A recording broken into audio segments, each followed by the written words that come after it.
The Battle of Coatit was fought on January 13, 1895, between Italy and Ethiopian proxies led by Tigrian warlord Ras Mengesha Yohannes in what is now present-day Eritrea. It was the opening battle of the First Italo-Ethiopian War, and was a significant victory for the Italians, as they rebuffed an invasion force. Prelude. By 1894, the relationship between the Italian colonialists and the native Eritreans and Ethiopians had become strained. Ethiopian Emperor Menelik had repudiated the Treaty of Wuchale, and was consolidating his power with plans to oust the Italians. Former Italian allies, the Tigrian warlords Ras Mengesha Yohannes, Ras Alula, Bartahagos and Wald Mikhail traveled to Addis Ababa to seek forgiveness from the Negus for their dealings with the colonial governor, General Oreste Baratieri. Menelik forgave them and offered Mengesha the crown of Tigray in exchange for his loyalty and help in evicting the Italians. In December 1894, Bartahagos led a rebellion in Akalgozai, which set the stage for open warfare between the Italians and the Ethiopians.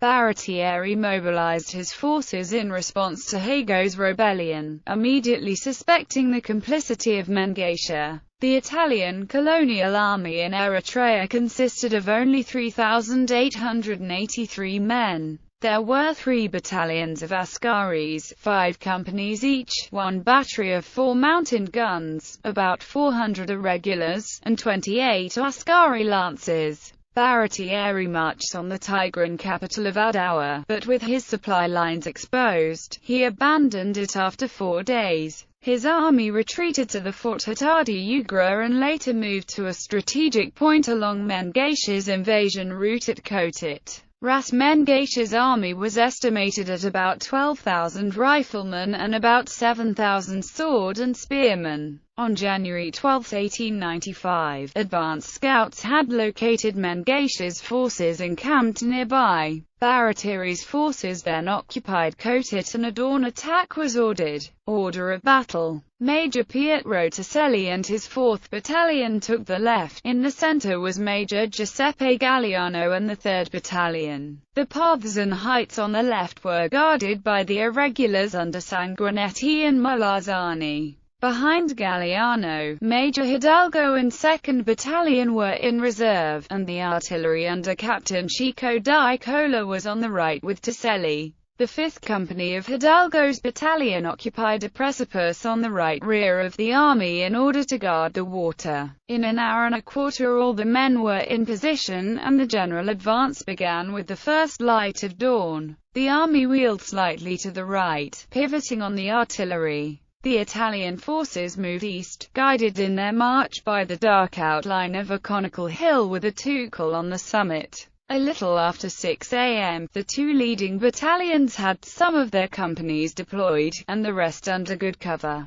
Battle. Italian attack. As the sun rose, Captain Di Cola's battery opened fire with shrapnel from a height at 1,900 meters from the enemy camp. Baratieri and staff, with the banner of Italy, occupied the high conical hill. The irregulars on the wing, seeking high ground, moved too far towards the center of the line, leaving almost unguarded on their left the height and village of Aduawe. General Baratieri describes his surprise attack. A great commotion is visible in the hostile camp. Notwithstanding the sudden surprise, rapidly increasing groups of warriors swarm out with great promptitude and dash, advancing through the winding paths and small gorges, crossing them with wonderful agility, concealing their numbers, making a shield of their obstacles. They offer us only a small mark as they disappear from time to time, and gathering greater numbers under the cover of the defenses.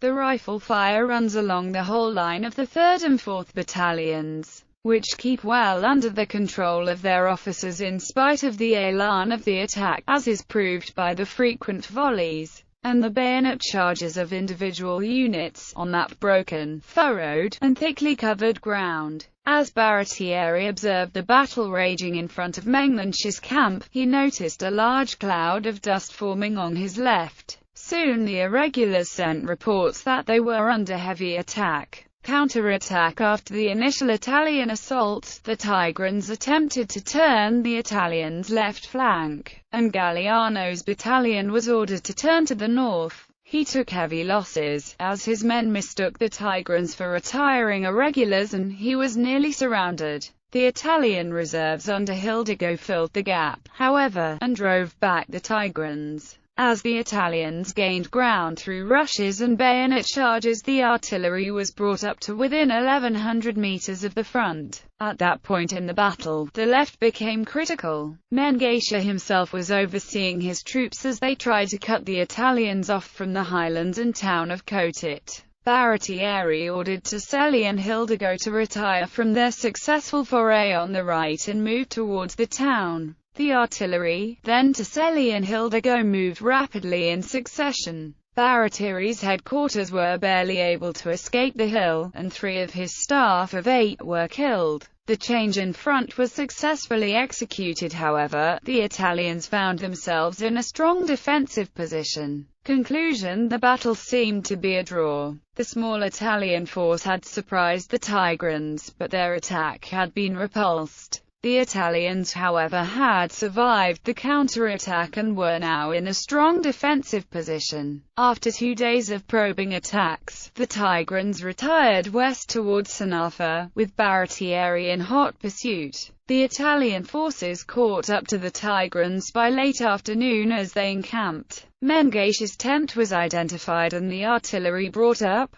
Baratieri opened fire, but missed, and the darkness of night quickly enveloped the battlefield. Mengesha and his forces were able to slip away, abandoning everything. On the 18th, Baratieri returned northwards, leaving garrisons in Sanafa and Siginiati, and ordering the occupation of the strong positions of Adis Adi and Adi Kaj, as the Tigrans retired westward to regroup. Decorations. Major Galliano was awarded the Silver Medal of Valor. He was also made Knight of the Order of Saints Maurice and Lazarus, a Royal Order of Merit of the House of Savoy.